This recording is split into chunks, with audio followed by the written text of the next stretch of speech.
আমি পেন পয়সা পেনই তুলেছে।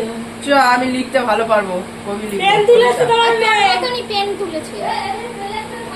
पैसुआ चाहिए, पैसुआ उठा ले बेटिया रे। মুখে দিচ্ছে। হ্যাঁ হ্যাঁ ধরেছে পেন। হ্যাঁ পেন ধরেছে।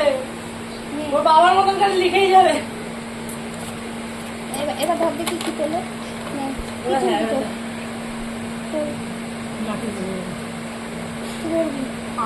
ধরবো না আমি কিছু। নে এটা নিবি টাকা নে, পয়সা নে, পেন নে, কি নিবি? এই দেখ কি নিবি? না নাও তোলো। সব ফেলে দিচ্ছি। তুলবো না। আমার পেন। ও পেনই নেবে, হয়ে গেল। পেন নিয়েছে, পেন নিয়ে ও পেন নিয়ে নিয়েছে। পেন। পেন। সব নিয়ে নে, হ্যাঁ সব নিয়ে নে। আর এবার টাকা উঠেছে। সব হাওড়ে ঢুকিয়ে দে। পেনই আছে, ও বারবার পেনই তুলছে।